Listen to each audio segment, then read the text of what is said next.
Hi, this is Aaron Jerome at Jerome Electronics. Let's talk about latches and flip-flops. This is how computers remember stuff. And what they remember are zeros and ones. So before I get into that, probably should talk about, this is just a handout that my students fill in. I actually ask them to memorize this, but it's easy to memorize if they focus on the patterns.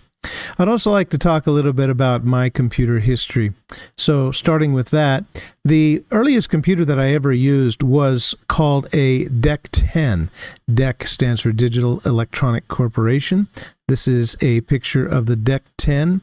Those white circly things there are the magnetic storage on this machine, but it didn't come with just magnetic storage capability. It came with older technology as well. This is what the magnetic storage looked like for this machine. There is a reel-to-reel cassette tape and a tape reel magnetic tape. Okay, so that was the first computer I had experience with. It also had the ability to store data on punch cards. This is a punch card where you enter information into the punch cards, where you punch a punch card machine. And this is a punch card. I remember back in way long ago, I think it was 60s, late 60s, early 70s, they actually started sending out bills in the mail that were actually on punch cards. So you'd mail a check in with those to pay your bill and send the card back, and then they would know who it's from, and all the information they needed about you would be in the punch card. This machine, this DEC 10, also had a tape reader option, and so I had the opportunity back in the 70s to actually do things with punch cards and paper tape. This is a paper tape reader, reel-to-reel reader, as well as a paper tape puncher machine. So you just key in what you want the data to remember on this machine, and it would be punched into the paper tape. Of course, it would be converted to ones and zeros because that's really all computers remember. Back in about 1978, maybe 1979, this was my first home computer, the Radio Shack TRS-80, or as it's affectionately called today, the Trash 80. TRS, I don't know what the T stood for, but the RS was obviously Radio Shack. And since I'm really focusing on data storage, when I wanted to save something on the TRS-80, I would put it on this cassette tape. And so that would be magnetic storage, reel-to-reel cassette magnetic storage. The next computer I went on to was actually a Franklin Ace, which is shown on the left there, which was the competition counterpart to the Apple II. And it was, in fact, so close to the Apple II that it got sued out of existence, and so it was a brief moment of fun. The storage for the Franklin Ace was a floppy disk reader, like the one in the middle there. We put that in there. We would load a 5 1/4 floppy disk to tell the computer which application we wanted. We'd have another floppy disk, 5 1/4, to save data files on. To the left of that is a larger 8-inch floppy disk reader and writer, and I've actually used that as well back in the, when was it? I would say 82 or so. I wrote a book. And the data, the book was saved on an 8-inch floppy disk. And so I've actually used that. Of course, the smaller one on the right is the small version of the floppy disk, which I guess we still see once in a while, but not very often.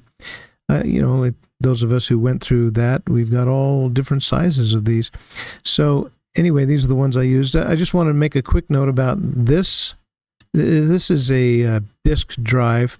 I actually have one of these as well that I pull out and show to my students once in a while, but I would guess this is maybe 20 meg or 40 meg disk drive. It's not very big. After using the middle floppy drive there, we went advanced and got 2 of them, so you didn't have to pull one disk out for the program application and put another one in for the saving. We would use 2 of them, but then after that one, we would actually, we meaning my brother and I, we both got Franklin Aces together. So he had one and I had one. So we migrated to this hard drive, starting with, I think, a 40 megabyte hard drive. And then I was the talk of the town when I got my 200 megabyte hard drive, which is kind of funny now.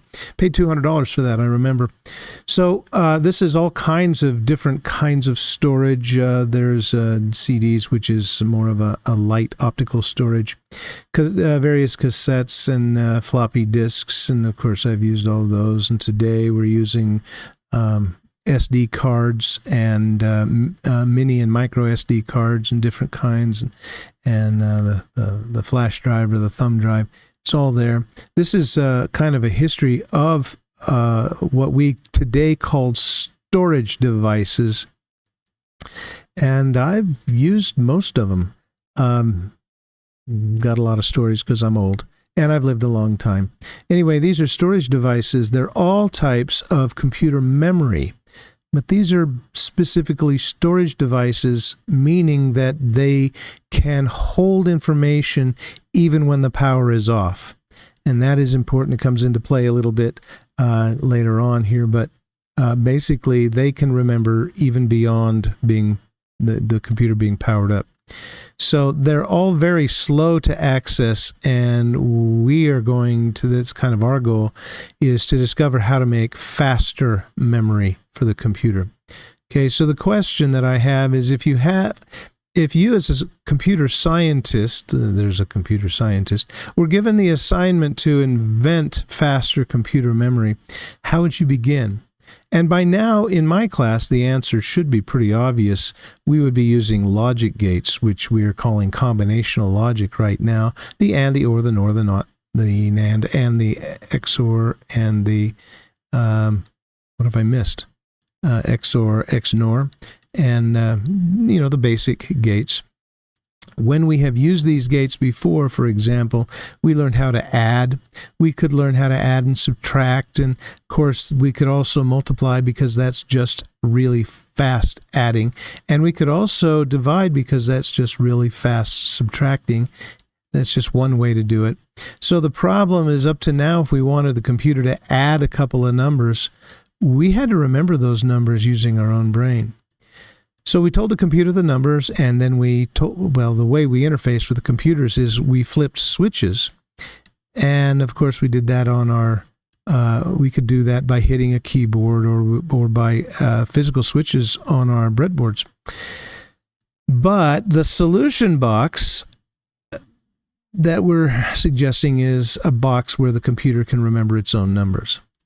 So computers do today have electronic memory boxes that we can use, but if we were reinventing it, we would maybe follow this path of consideration. The computer should be able to enter a number into the box, like that one, and then later we can pull the number out if we want to use it. Now, that could be a wire, of course, as long as the wire is either pressurized or depressurized with voltage or less voltage or zero voltage. But there's a problem with this kind of a box. If the box is holding a number, another number should not be able to bump it out. So that means we cannot just use a wire. So the box has to be more than just a wire. So maybe a gate. Maybe we could use a gate to remember a number. So maybe an OR gate. Could an OR gate remember a number? Well, if we fed the output back into the input, maybe that's a memory gate. Let's test it. We're going to put a 0 in this thing, and of course it cycles that 0 around, and if we ask what it's remembering, it'll say it remembers a 0. And it could remember a 0 as long as you don't put a 1 in the box. What happens if you put a 1 in the box? Well, let's try that. It's remembering a 0, and we're putting a 1 in the box. And really, the OR gate is the OR gate is an adder gate. And so 1 plus 0, that's a 1. So the 1 is pushed out, but the 1 also pushes the 0 out, and the answer is 1. As that answer is fed out, it is also re-entered into the input of the gate, which is why we can say it's remembering a 1. So the box seems to remember until another number is put in. What happens if you try to put a 0 back in? Well, the box already has a 1. You put a 0 in it. And, of course, 1 plus 0 is 1. So the 1 is sticking in the memory, and the 0 is not remembered. So this box works, this kind of a memory box works once, and when it receives a 1, it can't remember anything other than a 1. So for a better memory, we need a way to remove 1s from the box. Now, I could continue on with the evolution of the memory gate, but let's skip a few steps. To make a long story short, engineers stared at a blank wall for a long time and finally came up with a memory box called an SR Latch. So this is the mystery magical SR Latch box. What is its nature? What are its properties? The SR Latch has 2 inputs and 2 outputs. Inputs are called S for set, and that really just means remember a 1. Set means remember a 1. It's red words for my students. Students, write the red words. That is the summary of the big textbook that you don't have to carry around, so always try to record the red words unless I say otherwise. Okay, it also has an R and an R port, and this stands for reset. And what that means is get the 1 out of there. So we can put a 1 in, and we can pull a 1 out. On the output, we have Q and its opposite called not Q. And Q, not Q, is just the opposite of Q. So if you put a 1 into the set, the latch remembers a 1. Out it comes. This means not Q must equal 0 because not Q, its definition is simply the opposite of Q. So normally R and S are opposites.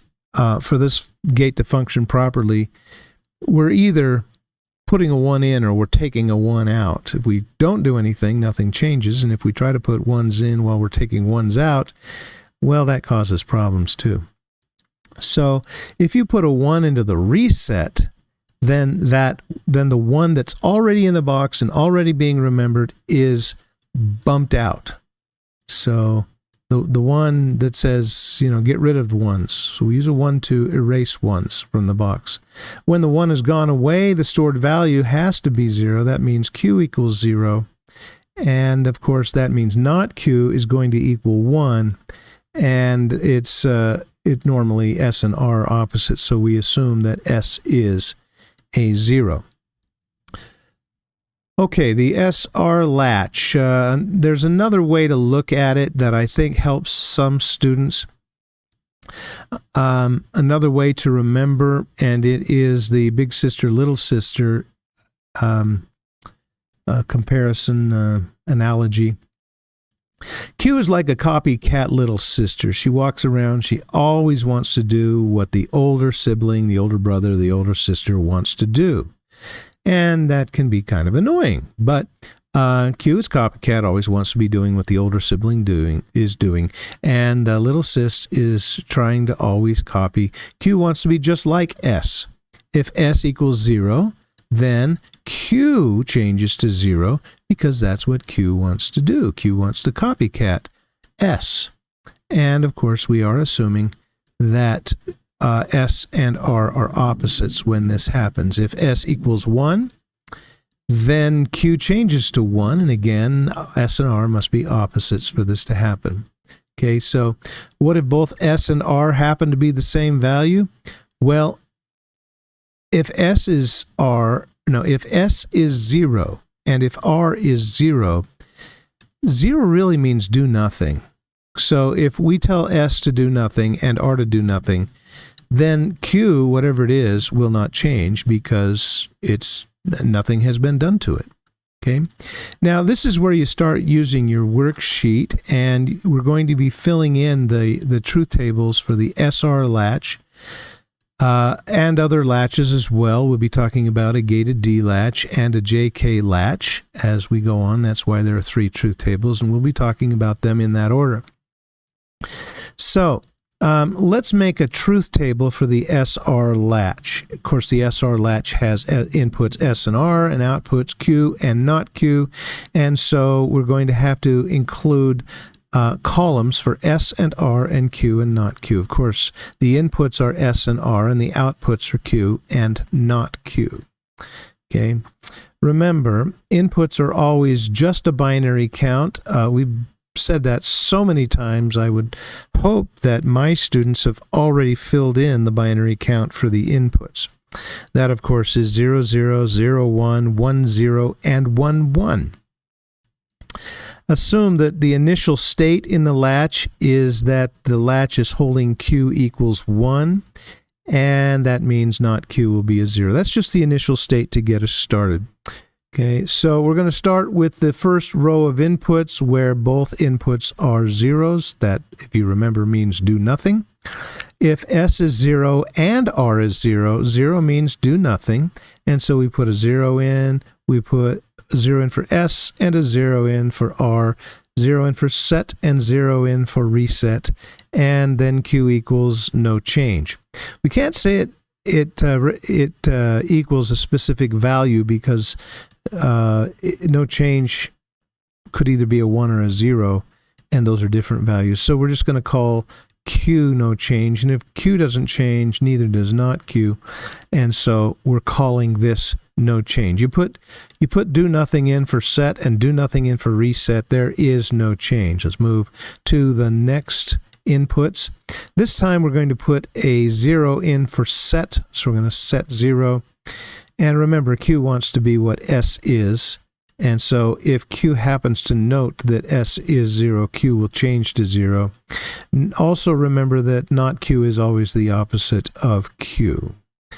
So S equals 0 and R equals 1, and just had to make that quick change.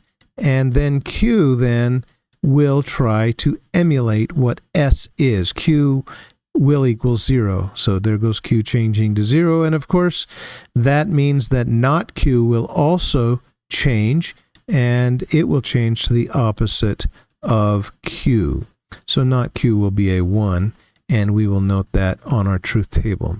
Now, the official name for this is reset, because we have put an R, we put a 1 in the reset, meaning get the 1 out of there if there is a 1 in there, in the latch. And of course, set, we did nothing to the set because we gave it a 0. So this state is called resetting the latch because we put a 1 in reset. And that also means to forget any ones that are inside there. The next row, we're going to be entering a 1 and 1 in for the set and a 0 in for the reset. If S equals 1 and R equals 0, there they go, then Q will try to do exactly what set is equal to, which is a 1, which means not Q is going to be the opposite of Q, which is a 0. And we also have a name for this. Since we put a 1 into the set line, that means we want it to do something. Specifically, we want to change the value of the remembered number within the latch to 1. So this is called set. If you tell it to remember, it's setting the latch. If you tell it to forget or reset, it is putting a 1 into the reset or forgetting. So that's kind of how it works.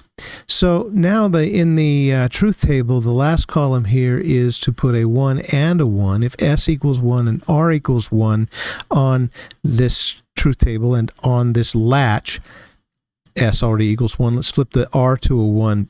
What does that mean? Well, what it's saying is set means remember a 1 and simultaneously forget a 1. So that's kind of, I've actually had students build these before on the simulator, and the light just keeps flashing at varying rates, and it's kind of inconsistent. So we call the output for 1 and 1 UG. And of course, if Q is UG, then not Q is also UG. But what do I mean by UG? I mean useless garbage. Technically, this state is undefined, and I have my students record undefined and useless garbage. Pretty much the same thing. So 1 1, if you put a 1 1 into your latch, or a 1 for set and a 1 for reset, you're actually applying some data that has no value to it. It's no useful value to it, okay? So what I'm going to do is compare this kind of an SR latch to a water bottle to help you understand. I'm putting a line into this called the set line, and set means fill. So this is a water bottle analogy for the SR latch. There's a reset pipe there, and reset means drain. So set means fill and reset means drain. And then there's another output pipe on this water bottle. We're calling that Q, and Q means a status report. If Q equals 0, it means the bottle's empty. If Q equals 1, it means the bottle's full. I'm putting pressure meters on here. We could call it water pressure or voltage pressure. They are analogous to each other as well. And it's currently set at 0 volts right now, which means we're doing nothing to the set line. 0 volts means 0 value, which means do nothing. We could alternatively pressurize that pipe, and if we did, it would have 5 volts or a value of 1, and that means apply pressure to the bottle.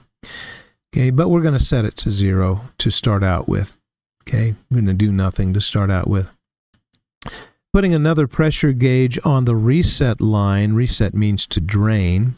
And we're going to start the reset out at 0, 2, which means it's not draining either. And then we're going to put a pressure meter on the output status Q output line.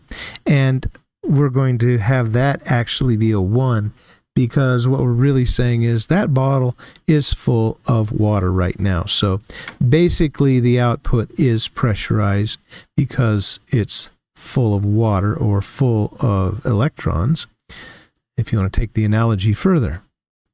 Okay, and here is our truth table for this latch and the SR latch. So we're already at row 0, 0. We're actually doing no change. We're setting it to 0 means we're not pressurizing it, and we're not depressurizing it or draining it. And so that's basically no change, no fill, no drain, no harm, no foul. And so let's go to the next row and see what occurs there.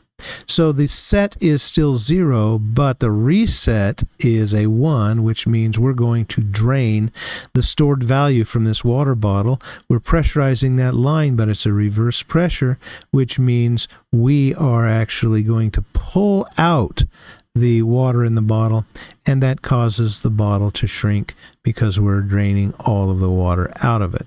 Finally, when we've drained as much as we can out, it also drains the Q line, and that changes Q from equaling 1 to 0. Okay, so that is analogous to resetting the latch. We're draining it of all of its value. Going to the next row then, set, we are going to store a value, so we're going to pressurize the fill line or the set line, the set pipe, and of course we're also depressurizing the reset or setting that to 0. Well, if we're filling it but we're not draining it, what that means is it starts to expand again as it's filled up, and eventually it gets to the point where it's so full that the pressure begins to come out at the Q output. That means that Q is pressurized and it is a 1. So, so far that makes sense. What about if we go to the last row and we decide that we're not only going to set it, but simultaneously we're going to drain it by putting a 1 in the reset, pressurizing that. So we're doing a simultaneous store and drain. So what that does is it begins to drain the pressure out, but because it's actually filling it as it's resetting it, it takes it somewhere away from full and somewhere away from empty and just kind of stays there. Well, that's kind of confusing because it's not a 0 and it's not a 5, it's somewhere else. And somewhere else is undefined. So back to our SR latch, notice that we used ones to remember ones, and we used ones to forget ones. If ones are used to control the box, then the box is called an active high SR latch. And I have made the words red except for the word high, and I've made high blue because we're talking high means 1. So it's really, when we say a latch is active high, it's actually being controlled by ones. So that's what active high means. It's a latch that's controlled by ones. We used a 1 to set a value and a 1 to drain the value. But sometimes people like to do things differently, like this guy. He likes to do things differently than normal people. And there are people like out there, like this out there. Sometimes people like to use zeros to remember ones, which sounds crazy. And some students are like, why would anybody do this, and why would it even be taught? Well, the bottom line reason is, once you get a prototype working, anything you can do to reduce the number of transistors that you use, which is what gates are made out of, if you can do anything to reduce the number of transistors, you're actually beating the competition, making it simpler, lighter, cheaper. It's just better all around. And that's why we have the active low designation as well. Inputs are knotted to represent what's called active low. This kind of latch is called an active low SR latch, and it is controlled by zeros. Now we have to remember this, so I have an activity later that I give my students to help them remember what the difference is between active high and active low. But if you can actually remember that active high just means this thing is controlled by ones, and active low means this thing is controlled by zeros, you pretty much have the idea. Okay, so now we need to reveal what's under the hood of an active high SR latch, and that uses NOR gates. So this is what an active high latch looks like on the inside. It's just NOR gates. Notice they are cycled back into each other like we did before with the OR gate. But this time we can make it forget as well as make it remember. And remember, this is the active high version. There is also an active low version that is different, and that uses NAND gates. So this is the active low version, and it uses NAND gates. And I'd like my students and anybody else who's interested to pause the video, sketch the active high and the active low into your logbooks, and also annotate them as what they are, so you can go back and reference them. I won't be stopping here, but you can pause the video and do that if you want. Okay, so there are some issues with SR latches. We've already talked about them, basically. They have a couple of problems. First, they have a useless garbage state. That's the biggest problem. And second, using the no change state as a lock, this can be risky because you can accidentally send data down the line and forget that you did it, and then have a hard time finding what happened. So it can be a little bit risky. For every time, you have to constantly send a 00 down the line to make sure that any other data is locked out. It'd be nice to be able to walk away from it and leave it. So it's kind of high maintenance as well. We need something better to block unwanted data from entering this latch, and that's where we're going next. We're going to come up with a better idea. So how can we tweak this circuit to prevent useless data? Well, one thing we can do is, since S and R must be opposites of each other, we can force S and R to be opposites of each other, and we do that by using a NOT gate. A NOT gate can feed R, the opposite of S. So let's add a NOT gate to this, and it looks like that. So anything that you put into S will be inverted and sent into R, and that forces opposites, and so the two inputs are never the same, and now the useless data is never a problem. But we also lose the no change benefit because those two inputs are the same as well. So we lose those, which if we have a better way, maybe it is best that we lose those. But the SR latch is still used, and I'll explain why and how in a minute. We need to figure out a way to lock out useless data. And this can also be done with gates, specifically with AND gates. And here's how we can use AND gates to lock out data from our SR latch. Here we go. So AND gate, normal function. You've already been taught this, you understand this, you know this. This is an AND gate. Just going to review it. Opening up the port so we can see the numbers flow in, putting up a quick truth table, an AND truth table. And of course, we're going to be calling one input of this X, and another input of this AND gate is going to be called Y. The output is going to be called Z, and with a normal AND gate, which is just a multiplication gate, and I'm going to put my inputs on my truth table. It's just a binary count, right? And so 0, 0, 0, 1, 1, 0, and 1, 1. So just as a review, the 0 times 0 is 0, and 0 times 1 is 0, and 1 times 0 is 0. The only time you're going to get a 1 out of here is when you multiply 1 times 1. So we're just reviewing that if you put two zeros in, you get a 0 out. And if you put a 0 and a 1 in, you're still going to get a 0 out. And if you put a 1 and a 0 in, you're still going to get a 0 out. The only way you're going to get two 1s is if you put both 1s on the input. 1 times 1 is 1, and you get a 1 out. So how does the AND gate control data flow? Well, what we're going to do is lock Y into a specific position. So let's take Y equals 1, for example.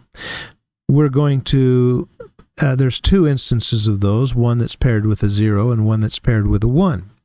And we're going to lock Y on the gate. So we're putting that 1 from both of those locations into the gate, and we're putting a lock on it so it does not change. Okay. Now this would be an electronic lock, of course, but what happens when we put a 1 into X? Well, 1 times 1 is 1, and so a 1 comes out. It's sort of as if the 1 for X flowed through the gate. But we also have to ask what happens when we put a 0 into the gate. And if you put a 0 in, 1 times 0 is 0, and the 0 flows out. It's almost as if the zeros and the 1s are both flowing through the gate. As long as Y is locked as a 1, it appears as if 1s and 0s flow through the other port. Doesn't matter. You could lock X as well, or instead, not as well. And the same thing would happen. Okay? So it's important that we understand what is happening. If we lock Y as a 1, we're locking this gate open and allowing 1s and 0s to flow through. Now this next part might seem a little strange, but what we're going to do is, I guess I'm just showing you again that 1s flow through and 0s flow through because of the multiplicative nature of this. But now let's lock Y at 0. If we lock Y at 0, what happens when X equals 1? Well, if we put a 1 into this thing, 1 times 0 is 0, and a 0 flows out.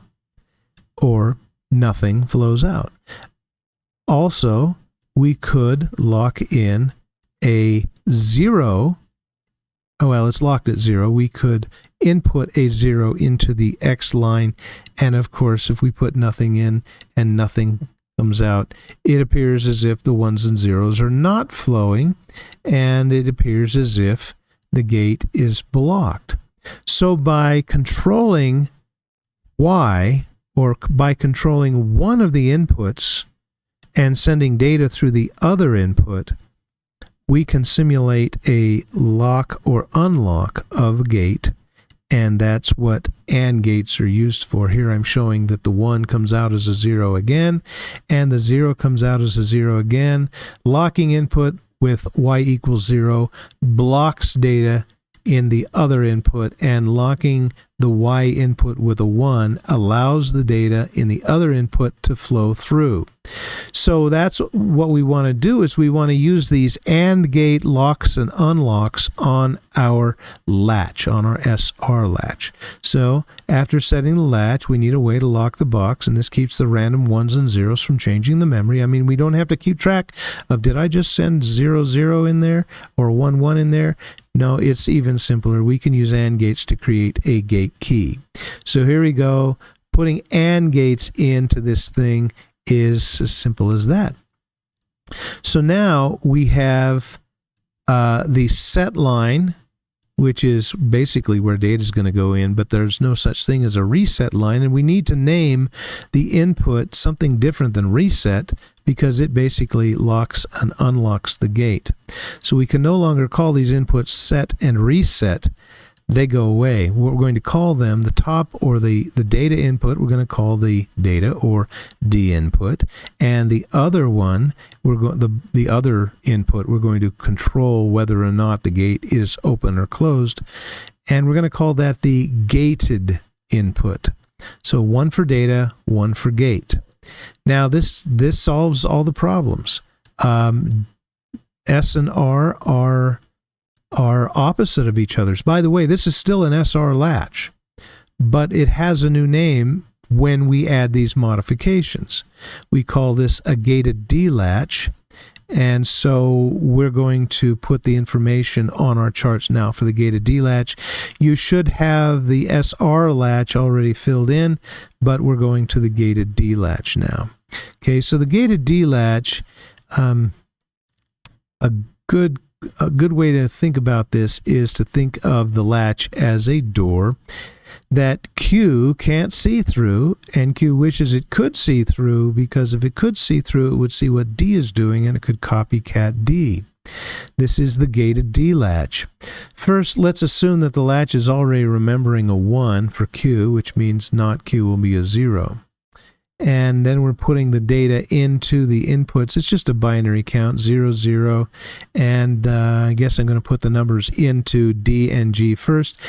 D is, the data is a 0, but that doesn't matter because the gate is locked. Gate is locked, 0 into the gate. And that's the most important thing to remember for this particular gate. If the gate is locked, no data flows through, and 0 means the gate is locked. Remember, Q wants to be what D is, but Q cannot see what D is when the gate is locked, and so Q cannot copycat D if the gate is locked. So input 0 into G means that the gate is blocking the data. What happens if both inputs are 0? No change. So you lock the gate, there's never a change. You can put in any kind of data you want, and there will be no change in either Q or not Q. So let's take the next possibility, the next combination, where D is a 0, but the gate is a 1. Now a 1 opens the gate, and that's kind of cool. Gate is a 1, that opens the gate, and guess what? Q can now see through the gate, and it can see what D is doing, and of course Q can see D and gets all excited about that, and so Q can now match D. Q changes from a 0 to a 1. Of course, the output then is that Q is equal to 0, and not Q will be the opposite of Q, which is a 1, and so that's a 1. And of course, we have a name for this. If Q remembers a 0 value, if you remember from the upper chart, whenever Q remembers a 0 value, then we call that a reset. Okay. So data input is a 1 and 0. So data is a 1 and the gate is a 0. So D and G will now change. Data is a 1 and the gate is a 0, which means gate is a 0. That slams the door shut. The data path is blocked by the gate again. Q cannot see what D is doing, therefore Q cannot change from what it previously was if the gate is locked. Okay, so this means that the gate is locked either simultaneously with the data or right before the data comes down the line. It really doesn't matter when the data comes down the line. It's not getting through if the gate is locked, and the gate is locked if it equals 0. Q cannot copycat D because Q cannot see what D is doing. Again, the result is no change. So whatever it was is whatever it is. There's no change because of this state, because the gate has been locked. What about that final row? Is that going to be a useless garbage this time? This time what I'd like to do is follow the data through. This is the actual gate itself, with all of the logic gates in it, the NOT gate, the AND gates, and the NOR gates. And we're going to follow the data through and show that actually when the gate is open, then if D is a 1, then Q copycats that and becomes a 1. So for this final gate, we're following the data through the gates. Data equals 1 still, and this time the gate is open. So when the gate is open, that means stuff happens. So what happens here? Well, data is 1 and the gate is 1. That means both gates are now opened, and since it's a 1, whatever data is will flow through the gates. Now notice the data will go through the top gate as a 1 and through the bottom gate as a 0. So if it goes through the top AND gate as a 1, 1 times 1 is 1. And so now we've got a 1 and the previous state of the input of this NOR gate is a 0.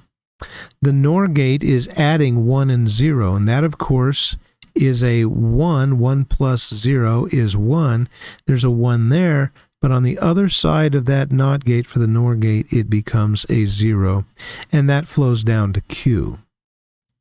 But that 0 also flows down in through the crisscross nature of the gate. There is not Q being a 0, but the 0 that came out of the top NOR gate will flow down that crisscross line and become the input of the lower NOR gate. And so now we have 0 plus 1 again. The 1 came through the NOR gate and became a 0. And so through the gate itself that locks data out but is currently open, it will multiply 1 times 0, which means a 0 is going to flow through. 1 times 0 is 0. So now 0 plus 0 is going to be a 0 before the NOT gate and a 1 after the NOT gate or the inverter. And that will flow up to Q, which means Q will be a 1. We can put that on our truth table as well.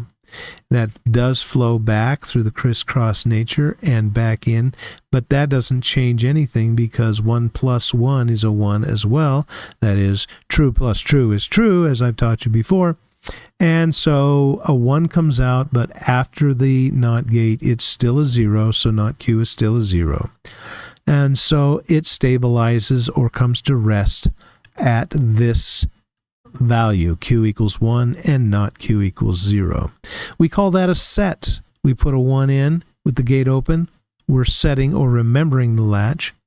If we put a 0 in for data, that is flipped over and sent to the reset, and so that resets the latch or gets the 1 out of there. So anyway, that's how they work. They're pretty simple to understand.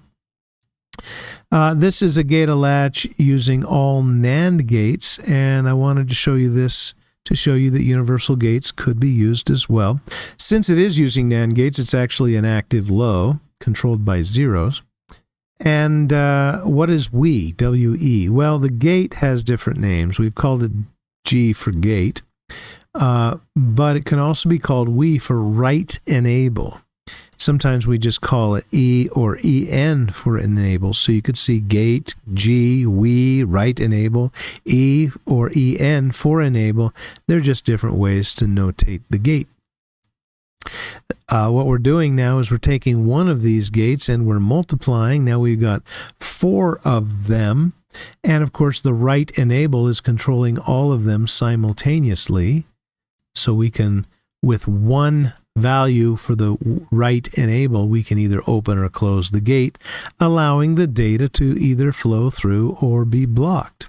So this is a memory device that is actually remembering a whole 4 bits of data, also known as a nibble of memory and or storage. So there you go, a whole nibble, but we can stack them even further. Here is an array, and there's one gate one latch in the array, but we can actually now control a lot more with write enable. And so where is this latch actually used in a computer, you ask? Well, I'll show you. This is actually what we call SRAM memory. SRAM memory. We use SRAM memory chips. Maybe you've heard of DRAM, which is slightly different. We'll talk about that. But this is SRAM memory. SRAM memory. Where is SRAM memory found? Well, it is found in the caches. It is faster memory, and there is there's a cache on the CPU in most CPUs, and there's also a cache. The idea is the closer the cache is to the CPU where the data is needed, the faster it is. Okay, so we have L1 cache, SRAM, and it's integrated into the CPU. We have L2 cache, SRAM, and it is near the CPU on the motherboard, and sometimes they have L3 cache SRAM as well. Okay, and so let's do a quick analogy of SRAM and DRAM, SRAM and DRAM. So this is the processor, and you can see the cache there. This is the fastest way to get data into the processor. By the way, I got this from PearsonITcertification.com. So this is the closest you can get to the actual processor, central processing unit, having it in the processor, and that's the fastest way. The analogy is it's built into the CPU L1 cache or next to the CPU L2 cache, and it can be the fastest, and that's like a ready-to-drink glass of lemonade. It's ready to go. Okay. The second fastest is DRAM, and that's what those little cards are that you can put in the slots in your computer. It's a slightly different technology, and we may or may not talk about that later on. Basically, that's a transistor and a capacitor versus what we just did with actual gates. So the second fastest is DRAM, and that is also on the motherboard, and we can add more or fewer of them. And that's like a pitcher of lemonade. Before you can use it, it still has to be poured into the glass. And of course, if it's in the glass, it's ready to drink right now. So the slowest storage is actually like hard drives and spin drives, solid-state drives. These are the slowest. And this is like lemonade that still has to be thawed and prepared. It's slower. But there are also benefits to all of these. For example, the SRAM that we just designed is the fastest, but it's also pretty expensive. Regular DRAM, which is the second fastest, is less expensive and also pretty darn fast. And then the least expensive storage memory, that holds a lot. And so for high volume memory, we use the spinning hard drives or the solid state drives. Okay. This is where you might find them on the computer. The level 2 cache is here. Of course, level 1 cache is inside the CPU, which is not shown on this board, but the CPU socket is where the CPU is connected. And then you can also see where the DRAM goes in to this as well. Let's compare SRAM specifically to DRAM. Here's some SRAM, static random access memory, that we designed, and we're going to be talking about a few properties and features. For example, the architecture. Transistors required to remember a bit. That's about 6 transistors, and that's a little more complex, but it is faster. And then it has to be refreshed. That is, the power has to go into it, and it must have power as long as it's going to remember, because If you cut the power, it's going to forget. And we call that volatile memory. And static RAM is volatile memory, but it's fast. So it has to be refreshed once. You have to turn the power on, and as long as the power's on, it'll remember. Turn the power off, it'll forget.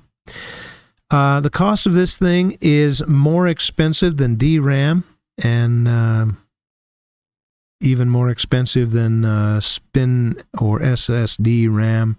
And the speed of this thing is really fast. It's the fastest there is for the CPU to access. The application, it's used for cache memory because it's closer to the we can put that close to the CPU and speed up the computer. How much power does it consume? It actually consumes less power. And how many bits per chip? One of these chips, how many bits? More. We're just going to say more than DRAM. DRAM stands for Dynamic Random Access Memory. Here's how it compares. One transistor and one capacitor per bit remembered. So that actually uses fewer transistors, and a capacitor is filled up. A full capacitor is a 1 and an empty capacitor is a 0. The problem is capacitors leak. In fact, the smaller, the more miniature we make computer components, the smaller those transistors get. The smaller the transistors get, the more likely they are to leak. So it's one transistor and one capacitor per bit remembered. So it needs to be refreshed several times per second. So that's kind of a downside for refresh, whereas the SRAM only needs to be powered up once, and then it remembers. The cost of this is actually less expensive than static RAM, and that's obvious, but it uses more transistors. It uses fewer. Well, the SRAM uses more transistors. The dynamic RAM uses 2 components to remember a bit, making it less expensive, but it is slower. It takes a little time to fill up the capacitor and a little time to drain. So it is a little slower. The application, main memory, it is what we call main memory. It's farther from the CPU, but it's not the storage. So it's not the farthest from the CPU. It consumes more power. It just takes more electrons to fill up capacitors. And so it consumes more power. And storage, bits per chip, well, it can store fewer bits per chip because it takes up a little more space. Then SPAM. What about SPAM? Specially Processed American Meat. SPAM.